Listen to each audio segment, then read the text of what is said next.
Yo creo que nosotros tenemos la suerte Sí, de que todos estos problemas que están pasando en el mundo, que son trágicos y que son una desgracia, a nosotros nos conviene. Porque la reacción, nos conviene mucho. La reacción que ha tenido los Estados Unidos, que es nuestro país donde más le vendemos, más tenemos dominio dominicano y etcétera, el paradigma. ha sido cuál? Terminar con la globalización o limitar la globalización y hacer nearshoring y friendshoring. Yo le voy a comprar a los que están cerca y son amigos. Y nosotros somos un país que estamos cerca y somos amigos. Entonces a nosotros, lo que puede perder China, lo podemos recuperar nosotros. México está recibiendo un nivel de inversión extranjera brutales. Nosotros tenemos más inversión extranjera que años anteriores, pero no es notorio. ¿Y tú sabes por qué no es notorio? Porque nuestra mano de obra no está a la altura de recibir esas inversiones que podríamos haber cogido. Hola, buenas, muy buenas, bienvenidas. Aquí estamos, bienvenidas, bienvenidos. Esto es Makini para Color Visión. Entonces, ocurrió, retirado ya el proyecto de ley de modernización fiscal y lo que es más importante, sin la intención presidencial de reintroducirlo. Entonces, estamos en el momento de la pregunta del $1.000.000. Esto que Vladimir Ilich Lenin presentó en un libro y Joaquín Sabina en una canción. ¿Qué hacer? ¿Y ahora qué? Ahora, ¿qué hacer? ¿Cuál es la situación actual? Y ahí mismo, otra pregunta. ¿Cómo está la salud de la economía dominicana para enfrentar esta nueva realidad ya sin reforma? Pero otra pregunta más. ¿Cuáles son los riesgos de que en el país no se haga una reforma fiscal que tiene 13 años de atraso? Esto es sumamente delicado porque esta es una reforma que todo el mundo coincide en decir que es necesaria. Pero hay que seguir preguntándose por qué. ¿Por qué un rechazo tan mayoritario? ¿Por qué el diseño tan extraño de esta reforma? Entonces, son muchas preguntas, muchos cuestionamientos. Cuando eso ocurre, a nosotros aquí nos gusta ir al conocimiento, a la experiencia, a la capacidad de análisis y de buena comunicación. Él se llama José Luis de Ramón, académico, un gran economista, escritor, y va a ser nuestro invitado.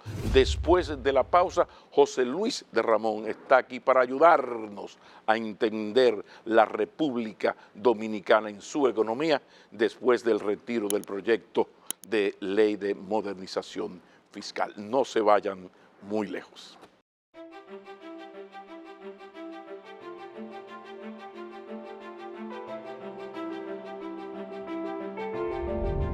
Continuamos, mis amigos. Como les decía al inicio, pues toda esta conversación se puede resumir en una frase y hasta en una pregunta.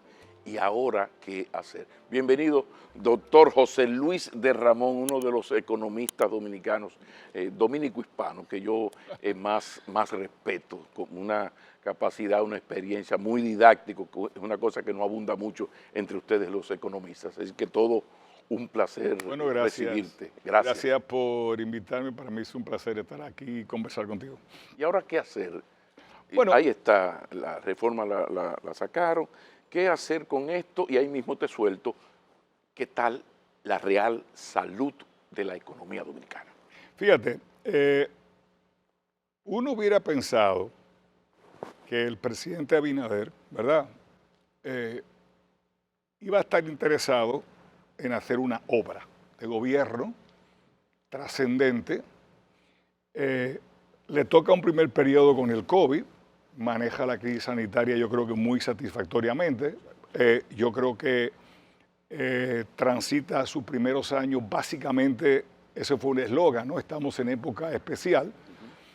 Y tiene un segundo periodo de gobierno, vamos a decir, para hacer su obra.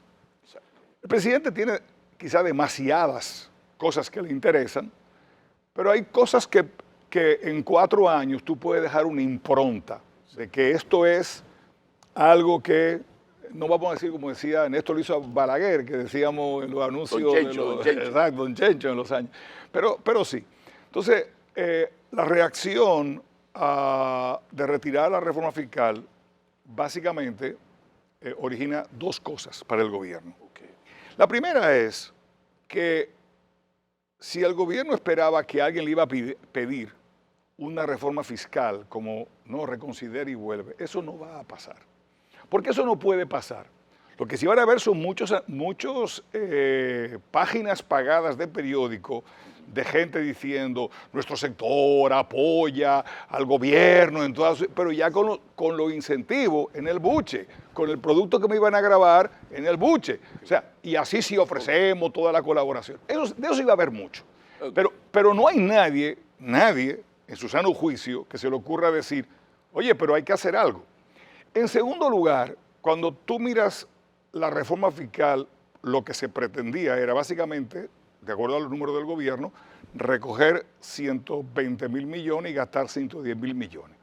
El efecto en el déficit iba a ser cero, prácticamente cero. ¿Cómo se explica eso? Porque se supone que el porqué fundamental era ese déficit que pone en peligro nuestra economía con cualquier imprevisto. Bueno, esta reforma... Desde fuera no lo entendimos. Lo que había gente que planteaba que los estimados de recaudación eran mucho mayores a los que el gobierno presentó y que quizás esa diferencia podía ir. Pero yo no soy tan optimista. Yo no creo que en algunos casos sí, pero tontería. No es que vamos a tener un 50% más de recaudación. O sea que realmente de reforma, macroeconómicamente, independientemente de la necesidad de gastar más en ciertas áreas de la economía, si uno aceptara eso, macroeconómicamente estaba diseñada para dejarle 10.000 millones de pesos y aumentar lo que se mandaba al Banco Central, que eran 20.000 millones de pesos más. Okay, yo sé que estaba ahí en el listado de ellos. Pero no iba a afectar el déficit. Sí, pero de Ramón, lo que no estoy entendiendo es que se supone que tenemos hace 21 años que tenemos un déficit fiscal y ya estamos en una posición donde el Estado, el gobierno dominicano, toma prestado para pagar intereses de la deuda y todo el mundo aconseja, Banco Mundial, BID, la María Santísima, mira, ese déficit no se puede, no debe continuar, eso hay que bajarlo, ese 3 y algo, hay que bajarlo lo que sea 1,5 puntos, qué sé yo. Claro, pero claro. Ahora eso es lo que se plantea. De repente ahora tú me dices que se elaboró un proyecto en el cual con Dios y la Virgen por delante iban a quedar 10, para no discutir por Chile, vamos a poner 10, 20.000 millones, pero eso no es nada para el déficit. Pero esa es la reforma fiscal que se planteó, o sea, esa es la primera sorpresa que trajo la reforma fiscal. Porque, vamos a ver, si el problema es la deuda, como tú muy bien estás señalando, si el problema es que yo tengo niveles, porque yo no hago nada. Fíjate, porque hay cosas a veces dan risa. Yo no pago porcentaje de los ingresos tributarios o yo no pago porcentaje del PIB. Yo pago millones de dólares. ¿Entiendes lo que te quiero decir? Entonces, si yo recaudo más, pero gasto más, el ratio de los intereses que yo voy a pagar sobre préstamos, sobre los ingresos tributarios, va a bajar. Pero mi problema de millones de dólares, que es el que realmente cuenta, no se iba a solucionar con esa reforma. Entonces esa reforma no iba, por lo menos en los números que presentó el gobierno, no iba a atacar el déficit. Por lo tanto, con reforma o sin reforma, macroeconómicamente, el país quedaba en una posición neutra. Pero que no, con respecto, óyeme, que es increíble que tú no lo, pero eso es lo que dijo el gobierno, o sea, eso no te lo digo yo, o sea, la presentación de PowerPoint de Jochi Vicente, cuando él la presentó en la Cámara Americana de Comercio, cuando la presentó en el día del anuncio de la reforma, tú lo ves ahí, o sea, son cifras del Ministerio de Hacienda, no son números... José Luis de Ramón, lo que pasa es que parece que yo esta noche, yo no estoy en mi mejor día, parece, bueno, estoy más bruto de lo habitual, en el sentido de que uno había escuchado todos estos años, en aquellos intentos de reforma, que hay un déficit y que la economía dominicana necesita como poco, el gobierno necesita 250.000 pesos, millones. Siempre se había hablado, 250.000, nunca menos de ahí. Alguna gente habló de 300.000 millones. De repente se elabora un proyecto solamente, comillas, 122.000. Entonces, resulta que si se hubiese hecho con 122.000 y todo sale bien, habrían. Hubiera sobrado 100.000, vamos a decir, para aplicarlos al... No lo estoy No. entendiendo, porque el problema no se iba a solucionar. No. Simple. De hecho, el leitmotiv de convencer de la reforma era, para que ustedes vean lo que vamos a hacer con su dinero, se lo vamos a decir. Que estuvo muy bien explicar en qué se iba a invertir. Pero cuando tú Banco sumabas, Central, decía, salud. exacto, sí, pero yo voy a captar 120 para gastar 110. O sea, sobrar, no sobrar. Podemos discutir si esas son las mejores partidas del gasto. Sí, pero y por favor, o sea, y lo de tener un déficit tan alto no es un peligro, o sea, y las razones Claro. Dame, por favor, los numeritos de la economía dominicana. Hablemos ahora un poquito. ¿Cuál es la salud de la economía dominicana? Compromisos de la deuda, qué porcentaje del PIB está comprometido. Por favor, cosas elementales, pero Mira, para que podamos continuar. Es muy simple. Sí. Nosotros tenemos dos posibilidades hacia adelante. ¿Ok? Una, total tranquilidad, paz y estabilidad y en el mundo no pasa nada o alguna crisis. Lamentablemente, las crisis vienen cuando a ella les da la gana y cada 10 o 15 años. Nadie anticipa la crisis con 5 años de antelación, lamentablemente. Entonces, en un escenario de crisis como el COVID, por ejemplo, ¿qué pasó? La deuda de la República Dominicana era relativamente baja. Y cuando salimos a buscar dinero prestado de manera desesperada para poder enfrentar una crisis que tenía menos ingresos porque la economía estaba parada, el dinero apareció. ¿Por qué? Porque a la República Dominicana se le considera un país con capacidad de estar endeudada. ¿Okay? Si mañana volviera el COVID, ¿tendríamos nosotros la misma situación? No, porque ahora debemos más. No te digo que no nos lo presten, igual no lo prestan, porque antes del COVID lo que se consideraban los estándares ahora han subido. Ahora eso tiene que ver con la calificación de riesgo que tenga el país. No necesariamente. En el 2020 estábamos muy bien. No necesariamente, No. porque fíjate, tenemos una calificación de riesgo peor que Brasil y peor que Colombia y pagamos menos intereses que Colombia y Brasil. O sea, tú coges el fenómeno Petro o el fenómeno Lula y súbele 2% a la deuda. O sea, la República Dominicana es un país que el mundo lo ve como un país muy sólido para prestarle y básicamente porque ha tenido gobiernos de centro que ni se les pasa por la cabeza hacer ninguna diablura con la deuda. Entonces, el país realmente tiene... Se refiere a la estabilidad política que nosotros llevamos los últimos 50 años. Claro, entonces ese es un factor fundamental. Gobiernos de centro que en ningún momento se han planteado ninguna idea loca con respecto al manejo de... O sea, aquí se sabe que nosotros vamos a pagar. Pero tú tienes que bajar ese número de la deuda.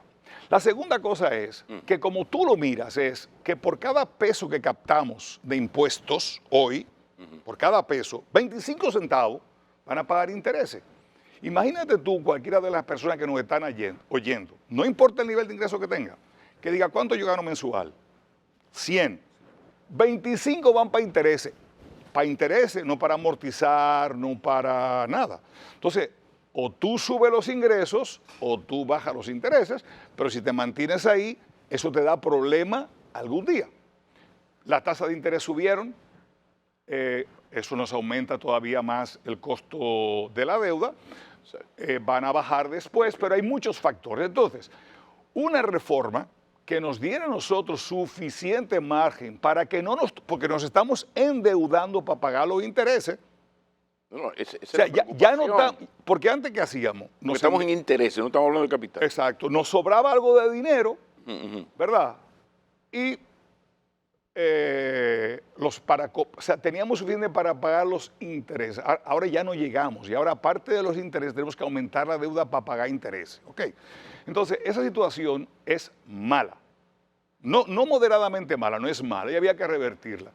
Y hay que pensar en que el déficit del gobierno nunca debería tener déficit primario, es decir, déficit antes de los intereses para que no tuviéramos que pagar eso. Entonces, al retirar el proyecto de reforma y básicamente lo que ha pasado en estos días, porque En otros países, cuando hay una crisis de este tipo, bueno, pues hay unos aguajes, que renuncia a fulano, ponen a mengano, y se hace una especie de ritual como para, oye, se le pega la pedra a alguien. Se busca un culpable. Sí, sí, y alguien se fastidia y bueno, y entonces arrancamos de cero. Pero el gobierno fue taxativo, yo no voy a hacer reforma, punto. Ah, ok. Taxativo. Detente ahí.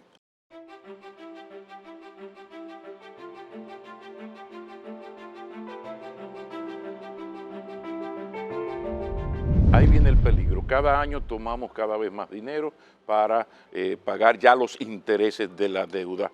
De repente el presidente somete un proyecto, el proyecto pasa lo que pasó, un rechazo casi unificado de todo el mundo. ¿No es peligroso la posición de decir, bueno, yo recojo esto, como hubo este rechazo, nos vemos, porque más de uno dice que la economía, si no hay una gran crisis, podría aguantar hasta el 28, claro, y aguanta. 29. Y eso no es jugar con fuego, o sea, no es sumamente preocupante esta posición. Lo lógico no sería, ya que hay un mandato de la Ley de Estrategia Nacional de Desarrollo desde el 2012-13, agarrar eso y llevarlo al CES y vamos despacio a conversarlo otra vez. ¿No? Claro, la lógica desde fuera no mandaría eso. Vamos mira, a conversarlo. la lógica mandaba hacer eso hace 3 años. O sea, si el gobierno había decidido que no podía poner una reforma fiscal inmediatamente después de la crisis del COVID, y porque hubieron unos intentos de reforma que también salieron mal. O sea, pero en el 21, ¿qué impidió que se frenara lo del 21, que comenzó muy bien? Bueno, aquel diseño que hubo del 2021 de proyecto de reforma fiscal, se conversó mucho de que se iba a hacer una reforma fiscal en el 21 y se bueno, postergó. pero cuando salió el tamaño del pescado, ¿verdad? Cuando a la economía le dijeron, te va a meter 200 y pico mil millones de pesos, Sí, el gobierno dijo, pero espera acá, o sea, mira, en esa época yo tuve muchas conversaciones con gente del gobierno y yo tenía la siguiente analogía. Si por esa puerta no cabe un elefante, vamos a pasar un caballo. Y si no cabe un caballo, vamos a pasar un mulo. Pero no nos podemos quedar sin nada. Y el gobierno se quedó sin nada. Quizá por un diseño de una reforma excesivamente grande. Sí, pero ¿qué puede? Ya voy a la economía política. ¿Qué puede explicar esta posición de esto tuvo rechazo generalizado, yo retiro y me quedo así? ¿Cómo explicar esa posición cuando está el CES, que para eso existe? Bueno, y yo lo veo más que nada sobre el tema de cómo el presidente Abinader va a mirar estos 3 años. Porque el presidente Abinader está atrapado en un presupuesto donde todos los fondos están asignados, ¿verdad? E inclusive, cuando uno mira el presupuesto del 25, hay partidas que uno ve caídas, como la inversión pública o las transferencias donde ve una caída, y bueno, uno sospecha de que esos números no están del todo bien y que va a hacer falta buscar dinero adicional, que no sé de dónde va a salir. ¿De dónde va a sacar el dinero el gobierno rápido para cubrir eso? No lo tiene. Entonces, podría acabar siendo una, o sea, 4 años, 3 años más de lo mismo, de que nos gastamos el dinero en nómina, no hay inversión pública, pagamos los intereses y bueno, se acabó y se fueron los 4 años. Es peligroso porque en la lucha electoral esto de las no inversiones públicas afecta mucho, porque un poco las obras materiales son fundamentales en la lucha política. Y para el crecimiento económico también, o sea, sin infraestructura no va a haber crecimiento. Sí, pero estoy en lo vulgarmente político, en la realpolitik. Hay que ser, eso lo hizo Chencho, hablábamos fuera de la sí, eso lo hizo Balaguer. Sí, hay un poco de eso, pero a mí me preocupa. Luis Abinader ha insistido, en eso ha sido un gran presidente, de mucha transparencia y mucha verticalidad, y un demócrata cabal, en el sentido de yo no quiero reelección, no voy a modificar la Constitución, e incluso vuelvo y la modifico para meter una cláusula pétrea, yo me voy en el 28, y lo sabe el pueblo dominicano desde que él comenzó. Estos son, y nada más, perfecto. Ahora, si no hay reforma fiscal ahora, el riesgo avanza. Yo lo que pensaba era que de alguna manera alguna reforma o reformita se iba a hacer ahora en el 24, cosa de que en 2 o 3 años, como ocurrió con Balaguer en los 90, eso comience a dar resultados. Tú haces una reforma fiscal, recibes un gran rechazo, pero a mediano plazo eso se revierte. Ahora, si él no hace esa reforma fiscal, no es peligroso porque él podría tener que hacer, presionado por la realidad, una reforma en el 27 y sería muy lamentable. Lo malo también es... Yo eso no lo entiendo. Lo malo también es el proceso político que estamos siguiendo, porque tú me dices ahora qué, y me gustaría profundizar en algunas cosas del ahora qué. Tú ves el periódico hoy, abres el periódico, en cualquiera de los periódicos, y te encuentras hasta a Juana de Arco. A Juana de Arco diciendo, lo que el gobierno tiene que hacer es, y dicen 2 cosas, combatir la evasión y reducir los gastos. Esa va a ser la pandereta a la que le van a estar dando durante todo este periodo, todas las organizaciones, todo el mundo. O sea, al haber llevado ese proceso que se llevó, y utilizar la Cámara, que era el peor sitio, porque si hay gente que nadie respeta, o sea, que cuando tú lo ves de cara, dice, y este señor es el que a mí me va a decidir sobre... Ahí mismo tuviste un sentimiento muy fuerte de la gente y era básicamente, es que ustedes gastan el dinero en cosas que no lo deben de gastar, es que ustedes tienen una nómina muy grande, es que ustedes han aumentado... Y básicamente ese fue el discurso. Todo lo que va a pasar ahora es crítica al gasto del gobierno, desde el punto de vista político, crítica, sacar los compromisos, que fulano tiene una pensión que no es legal, que Mengano tiene que tal organismo, que ustedes dijeron que iban a recortar los gastos. O sea, ellos han dado una cantidad de municiones a todo el que quiera criticar el gobierno enorme. Y el tiempo se les ha ido ya, porque se les ha ido ya para haber encontrado un bajadero para volver a sentarse en la mesa y discutir problemas que el país tiene y que hay mucha gente que está a favor de muchas cosas de la reforma. Lo que pasa es que esa reforma, o sea, no la quiere nadie. Pero que hay que revisar los incentivos. Tú no encuentras 2 economistas dominicanos que te digan a ti que no hay que tocar eso. Que hay que buscar una forma de reducir la evasión. Ajá, pero que a uno le llamó la atención. Por ejemplo, los gobiernos del PLD huían mucho a lo de revisar las exenciones por los juegos pesados que tienen las élites. Sin embargo, este gobierno viene y te dice, no, la vamos a revisar, a eliminar todas. Entonces yo tampoco lo entendí, porque eso te busca el rechazo de las élites, sí, pero con el disparate del IVA, te buscaste el rechazo de las bases. O sea, no, es que la reforma de decir, déjame buscarme ¿Qué pasó aquí? Ayuda. Todos los enemigos. ¿Cómo yo no dejo que haya un solo enemigo de la reforma? ¿Cómo no se me escapa ninguno? Y esa fue la reforma que se hizo. Porque la reforma no es un tema económico, nada más. Es un tema de economía política. Y ahí había que haber concertado mucho. Porque yo te digo una cosa, yo estoy seguro que los empresarios, seguro, hubieran aceptado, hubieran peleado, pero hubieran aceptado reducción en los incentivos porque ellos mismos saben, y he tenido conversaciones con todos los sectores, ¿verdad?, que hay cosas que realmente no son trascendentales, pero hay cosas que sí que hay que darles.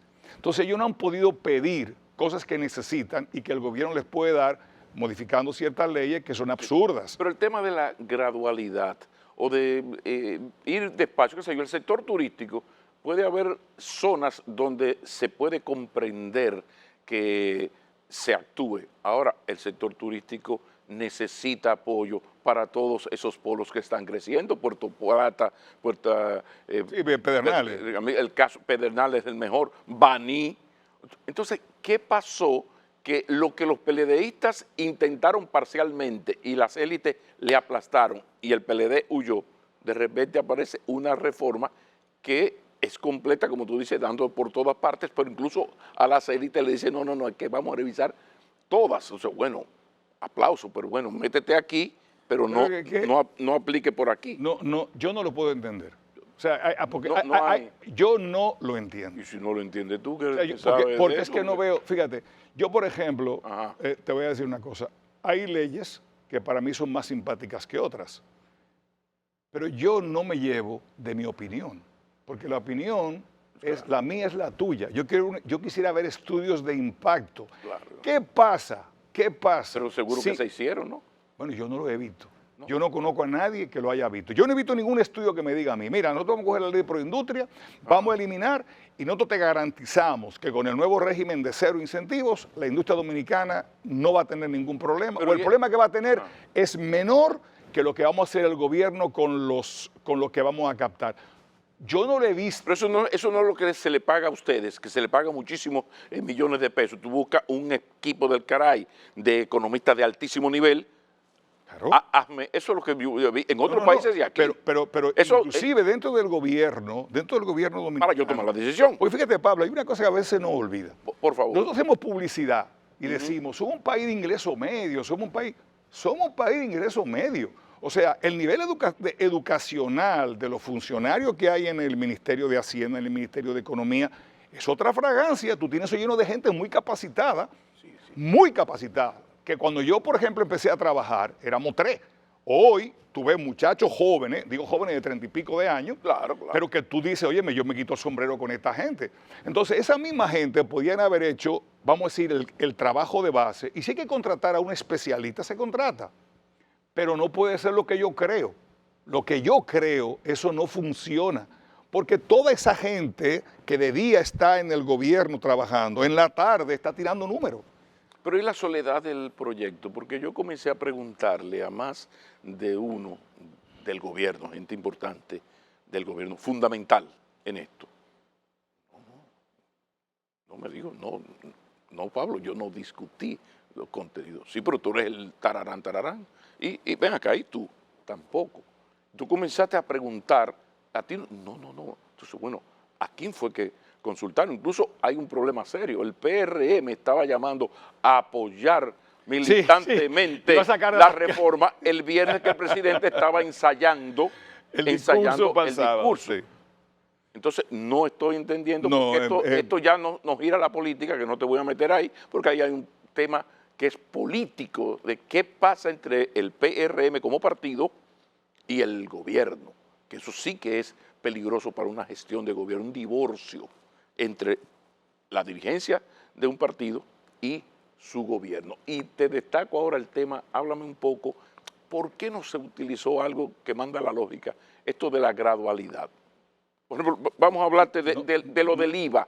O sea, tengo ni idea. No, pero que tú tienes mucha experiencia en eso. Por ejemplo, es normal que tú me agarres y me digas que todo va a subir, o sea, que tú le vas a poner el IVA a una bolsa de alimentos, de cosas fundamentales para la vida cotidiana de la gente, y me la vas a poner de 0 a 18, sin una gradualidad, porque los ignaros de esto, los ignorantes en estas cosas, solamente desde nuestro sentido común, tú desde el sentido humildemente, dices, coño, pero, y tú vas a agarrar todo eso, lo vas a meter 0 a 18, y no manda como la lógica, y sí, insisto, desde mi ignorancia, la lógica como que hay algunos productos que tú lo puedes, vamos a ponerle un 9. Mira, Pablo. Es que que no se entiende. Fíjate una cosa. En la teoría pura de la imposición, si tú coges los libros de los profesores, ¿verdad? Ajá. Te recomiendan con el ITEVI una tasa y ninguna exención. Eso es lo mejor. Ahora, lo mejor a veces no se puede. Entonces, ¿qué han hecho muchos países? Por ejemplo, mira el caso de España. Por favor. Restaurantes y bares tienen una tasa mucho más pequeña de IVA que otros sectores. Dice, pero restaurantes y bares, eso es gastar. Ah, pero la columna vertebral de España es el turismo, entonces nosotros no vamos a tirar un tiro en los pies. Si yo lo que necesito es que la gente diga, me encuentro España barata, déjame entonces contratar hotel, avión, qué sé yo qué. Pues si la gente comienza a decir, me encuentro España cara, se van para el norte de África, se van para otros sitios. Entonces, es una lógica de pensar que tú no estás solo en el mundo y que tú estás compitiendo. Entonces, hubiéramos podido copiar el modelo de más de una tasa. hasta los más neoclásicos entre los economistas han dicho, óyeme, no me gusta, pero creo que es lo mejor. O sea que esto es algo que si tú hubieras puesto en una habitación a 10 economistas de lo que yo conozco, 12 te hubieran dicho que eso no se tiene que hacer. No solamente gradualidad, o sea, podíamos haber tenido diferentes tasas y no hubiera pasado nada. Y si el énfasis hubiera sido cerrar la evasión, entonces hubiéramos tenido mecanismos para que realmente ese complejo de impuestos fuera dirigido a evitar la evasión, cuando realmente todo ese esfuerzo parece que iba únicamente a aumentar la capacidad, a aumentar la recaudación hoy. Y eso no está bien. Mira, por ejemplo, el caso de una persona de clase media. Okay. Mira, Pablo, yo te voy a subir nosotros hicimos el cálculo, una persona de 40,000 pesos le subía 3,000 pesos el ITEVI. Sí. ¿Cómo lo calculamos? Cogimos lo que el Banco Central dice que esa persona consume, cogimos lo que no pagaba y lo pusimos lo que pagaba. Sumamos eso y ya está, y los selectivos que se le habían aumentado. Porque si tiene tipo una casa y debe, si tiene una casa de 100,000 pesos, de 100, y debe 90, como quiera antes no pagaba y ahora paga si la casa está por abajo de 9 millones de pesos. O sea que ese señor solo, entre ITEVI, el IVA y etcétera, se le iba a ir medio salario. Y esas cosas hay que calcularlas. Tú no puedes hacerlo sin calcularlo. Y yo, por ejemplo, tampoco he visto ningún estudio de impacto sobre los diferentes sectores. Sí, hay una definición que el impuesto es progresivo, ¿verdad? Eso no lo discutimos.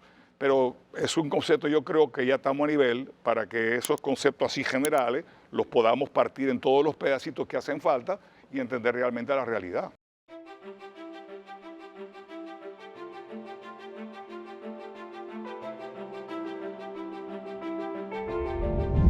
La posibilidad de utilizar, Juan Ariel Jiménez hizo una propuesta de cosas que se han hecho, que han dado resultados en otros países, que no sé qué te parece a ti. Por ejemplo, él hablaba del uso de la tecnología, lo que ha pasado en Australia, que ellos se la han comido muy bien, ha habido un gran éxito utilizando inteligencia artificial y todo esto. El gobierno quizás podría hacer eso. También hablaba Juan Ariel de fundir a aduanas con impuestos internos, que también en Perú le dio resultado, y luego viene y habló de algo que a uno, como los dominicanos, nos gusta la chercha y jugar lotería, qué sé yo qué, la lotería de que cada vez que tú pagas un ITEVIS, eso se convierte en un número para hacer una lotería y tú te puedes sacar muchísimas cosas. Lo de Sao Paulo, Brasil. O sea, esas cosas, ¿tú las crees viable igual que Jiménez? Sobre lo que yo he escrito en los últimos años, básicamente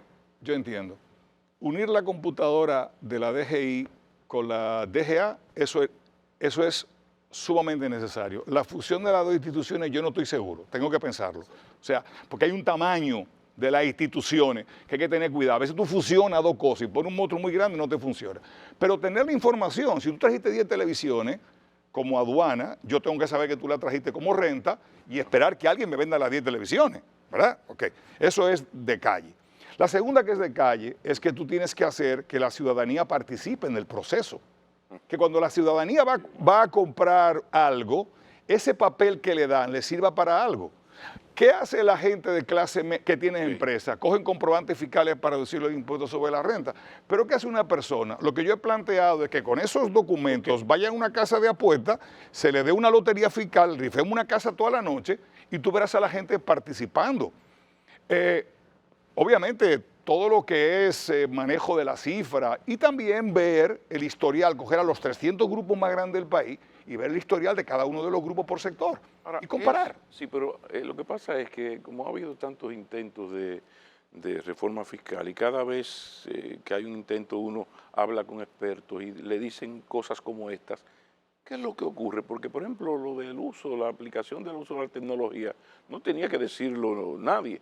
Eso no hay que ser un genio. O sea, no, por ejemplo, lo de cruzar información, claro, le llaman así, ¿verdad? Cruzar. Tú dices, bueno, ¿y qué pasa en nuestro país? Que sabiendo que eso da resultados, hay más de un ejemplo, ¿por qué no se usa? Y pienso en este gobierno y en el pasado. Y que es parte de la lógica, porque fíjate, nosotros empezamos con los comprobantes fiscales. Los comprobantes fiscales y de resultados. Y eso nos dio para que la gente sincerizara las transacciones. Lo segundo que hicimos fue empezar a cruzar. Ajá. Lo que fulano me dio, yo lo doy aquí. El tercer nivel, que es lo que se habla de inteligencia artificial, es que quizás cruzar es una herramienta muy vulgar, porque no entra en la calidad ni en la comparación. Pero tú le vas, si tú utilizas cómo esa factura que estás cruzando se relaciona con el tamaño de la empresa, el tamaño de todas las otras operaciones que hace la empresa, te puede destacar que una compañía que tiene gastos de 50 pesos de repente tiene un gasto de 1 millón de pesos. Ese gasto me parece raro, déjame verlo.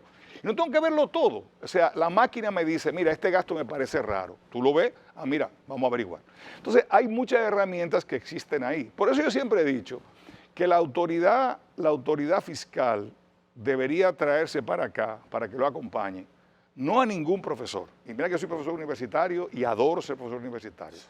Me gustaría que trajeran a la gente del IRS americano, que son la gente que han demostrado. ¿Tú sabes cuántas planillas se evalúan al año en los Estados Unidos? El 0.3% de la planilla. 0.3%. Y el cumplimiento es absoluto. ¿Por qué? Porque el sistema está hecho de manera que todo el mundo contribuye. Fíjate cuántas deducciones tiene la gente. La gente recoge factura solo para poder llenar su planilla. Y claro, si tú me diste una factura a mí, sabes que yo se lo voy a dar al impuesto sobre la renta, tú la vas a reportar.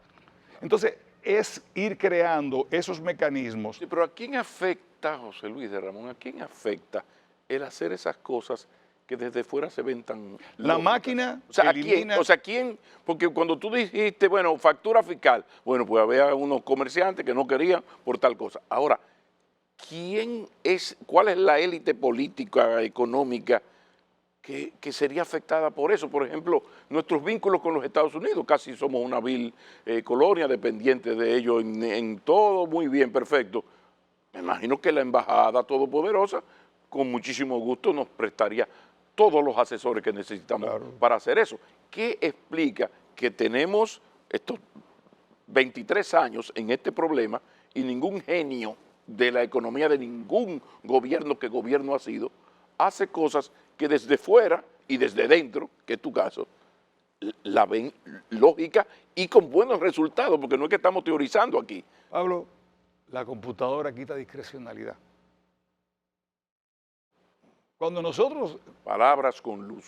O sea, nosotros Y no García. en la oficina, ¿verdad? Sí. Cuando planificábamos las auditorías, Sí. hace 15, 20 años atrás, ¿no? En Deloitte, básicamente hacíamos nosotros, hoy en día, no tenemos opción, nos llega lo que tenemos que auditar, no es que yo, no, es eso. Entonces la computadora, y luego nos revisan en base a eso, entonces Sí. la discrecionalidad, si un auditor de lo que teníamos nosotros era amiguito del empresario, se quería hacer el bobo, hoy en día, o sea, hace muchos años ya que no lo puede hacer, porque la auditoría la decide una computadora. La computadora elimina discrecionalidad. Y el sistema dominicano no es que sea complejo como en otros países, Sí. pero todavía es más simplificable, mucho más simplificable. Pero hay algo que también me llamó la atención, o sea, hay un señor que se ha fajado a trabajar, tiene unos dineros para cuando llegue el otoño. Tú comienzas a perder clientes, ya no te contratan, la publicidad no llega. Llegó el otoño, bueno, tú has trabajado para tener unos ahorros y más o menos... ¿Canas o calva? Exactamente, canas o calva. Entonces, tú has trabajado toda tu vida, aquí no hay eso de las pensiones, eso es excepcional, pero para tener ese dinerito, que es el que te va a ayudar en esta vejez, donde tú en plena salud no gastas menos de 15,000 pesos mensuales de medicina, en pleno estado de salud. Entonces, de repente, aparece un genio que dice, mira, de los intereses que tú recibes de los 3 millones, 2 millones, 10 millones de pesos que tú tienes para vivir en tu vejez, porque tú no tienes pensión, ¿no? Yo ahora, que ya te quito, creo que es el 10 de esos intereses, no, ahora tú tienes que declararme todo eso y hacerme una especie de declaración jurada para volver a pagar. O sea, eso es común en otros países. O sea, esta genialidad, ¿a quién? ¿Cuál fue al Keynes que se le ocurrió estas cosas? Mira cómo yo pienso. ¿Cómo es eso? Yo creo, desde fuera no se entendió. Yo te voy a explicar. Por favor. Porque yo quiero hablar de razones económicas. Sí, ¿verdad? sí, sí. Te voy a arrancar con una razón ideológica. Si tú y yo heredamos mañana, ¿verdad? Una cantidad importante de dinero y tú lo quieres poner en el banco y yo quiero comprarme un Ferrari, cada uno hace lo que le da la gana, ¿verdad? Me parece obviamente más prudente que compres un seguro, perdón, un certificado de depósito que un Ferrari, pero bueno, ya tú. Claro. ¿Qué pasa? En general, yo debería tratar igual fiscalmente tu decisión de ahorrar o tu decisión de comprarte el Ferrari, en principio. Pero ¿qué pasa? Yo no estoy solo. Yo no estoy solo. Las zonas francas, ¿por qué están exentas de impuestos sobre la renta? ¿Es que ellos no tienen que pagar? No, el problema que hay es que como yo no estoy solo y alrededor de mí están Costa Rica, México, Panamá, que ellos dan exenciones, son países soberanos, si yo le pongo a ellos impuestos sobre la renta, ellos se van y me quedo sin la empresa. Primero no cobro impuestos, pero me quedo sin los empleos también. Pero los gobiernos, cada Entonces, gobierno no busca la información de claro. de Ahora la mira, competencia. mira cuál es el caso de nosotros con los intereses, A ver, que yo entiendo que deberían pagar en situación normal, igual que cualquier otro activo de la economía. Pero no tenemos ahí los Estados Unidos. Los Estados Unidos tienen una legislación para extranjeros, donde los extranjeros no pagan ningún impuesto sobre la renta, sobre intereses generados, no pagan ningún impuesto sobre ganancias de capital y tiene una reducción de un 30% cuando le dan dividendos. Entonces, nuestro régimen fiscal financiero está condicionado a esa realidad de que una persona puede tener la decisión de decir, ¿qué me conviene más, el Banco Central o un banco en los Estados Unidos? Y tira número y por la exención fiscal de los Estados Unidos le conviene más mandarlo para allá. Claro que cuando lo traiga la República Dominicana va a tributar, pero ¿y si no vuelve? Porque tú sabes que se fue, lo que tú no sabes si vuelve, o si vuelve dentro de 100 años. Entonces, ahí hay, como nuestra legislación solamente grava rentas dominicanas y los rendimientos de las inversiones financieras, y hay muchas formas de que ese pago se posponga al infinito, el pago de lo que son de las rentabilidades fuera del país. Tú tienes que tomar en cuenta eso. sí, pero esa genialidad, por ejemplo, es común que se haga eso, que después que yo pago el 10% de lo que recibo de intereses de mi certificado para mi vejez, tú me digas, no, que ahora hay que hacer una declaración. Hay que enfocarse. O sea, eso es común No, en otro mira, ¿Cuál es la genialidad? ¿Quién se inventó esta Mira, cuestión? es normal que sobre los ingresos tú hagas planillas complementarias. Aún de certificados. Claro. Ahora, en el caso, por ejemplo, de si nadie está al lado de los Estados Unidos como estábamos nosotros, pero vamos por un caso de la renta del trabajo. A mí cada vez que me paga algo me retiene un 10. Yo después tengo que ir a completar por una renta del trabajo. Pero lo mismo debería pasar con los intereses. Ahora, lo que yo veo que no es razonable, tú tener eso con la competencia que tú tienes de un sistema financiero norteamericano que pasa igual que con la zona franca. En esta última etapa te hago la pregunta.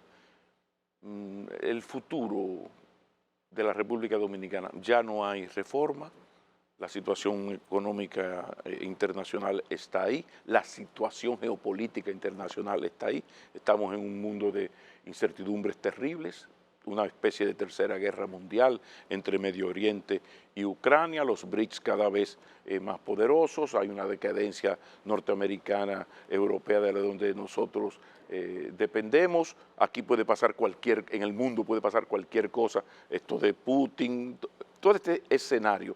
¿Cómo tú ves a partir de esa realidad geopolítica y los numeritos y la realidad política dominicana y el momentum que vivimos? ¿Cómo tú ves el futuro? Mira, yo creo que nosotros tenemos la suerte de que todos estos problemas que están pasando en el mundo, que son trágicos y que son una desgracia, a nosotros nos convienen. Porque la reacción, nos conviene mucho. La reacción que ha tenido los Estados Unidos, que es nuestro país donde más le vendemos, tenemos bienes dominicanos, y etcétera, ha sido ¿cuál? Terminar con la globalización o limitar la globalización y hacer nearshoring y friendshoring. Yo le voy a comprar a los que están cerca y son amigos. Y nosotros somos un país que estamos cerca y somos amigos. Entonces a nosotros, lo que puede perder China, lo podemos recuperar nosotros. México está recibiendo un nivel de inversión extranjera brutales. Nosotros tenemos más inversión extranjera que años anteriores, pero no es notorio. ¿Y tú sabes por qué no es notorio? Porque nuestra mano de obra no está a la altura de recibir esas inversiones que podríamos haber cogido. Entonces, nosotros, esto no va a durar 5 años. Este proceso de desmontar lo que ha tardado 30 años en montarse va a tardar 30 años. O sea que en esa cola nos podemos montar hoy, mañana y pasado. No tenemos que hacer un esfuerzo muy grande para que realmente nuestros niveles de educación de nuestra gente aumenten para poder aprovechar estas capacidades nuevas, este mercado nuevo que está surgiendo gracias a este fenómeno que es malo, porque obviamente no es bueno que se termine la globalización, pero para nosotros es montarnos en ese barco. Ahora, nosotros estamos concentrados en el problema del precio del petróleo, como que esa es la parte mala, y es la parte mala, pero ¿y la parte buena? Vamos a aprovechar la parte buena. La parte buena es que nosotros podemos ser un tremendo país de servirle a los americanos, estamos cerca, la gente no va a querer viajar lejos, va a querer viajar para acá. Este es un país maravilloso. ¿Tú sabes qué porcentaje de playa ocupamos nosotros? Ridículo. Si tú comparas nosotros el porcentaje de playa con un país ya desarrollado turístico como España, en España tú vas a una playa y aquello parece como si hubieran focas. Tú lo has visto que como salen las focas del mar y pingüinos. Sí. Aquí no, aquí es una cosa abierta. O sea, el país nuestro, tenemos un potencial enorme. Y ahí hay 400 millones de gente con dinero, que son los americanos, que son nuestros clientes principales, que nosotros tenemos que mirar para allá. No hay nada tan decepcionante como la primera vez que tú vas a las playas españolas. Sí. No, decepcionante, esto es, a mí me tiene una Puerto Banús, tú sabes lo que es Puerto Banús. Claro, claro. Lo más. Sí, adiós, coño. Y esto. Pero bueno, gracias, José Luis de Ramón. No, gracias a ti. De esto se trataba, como sospechábamos, faltó tiempo, pero se necesitaba esta explicación desde tus saberes, un poco para entender este asunto y sobre todo poder mirar más allá de la curva. Y para eso se necesitan los conocimientos de personas y profesionales como tú. Bueno, gracias por invitarme. Volveremos a encontrarnos. Ni un minuto más. Muchísimas gracias por su generosa compañía. Queden bien en familia, siempre en familia, que es mucho mejor.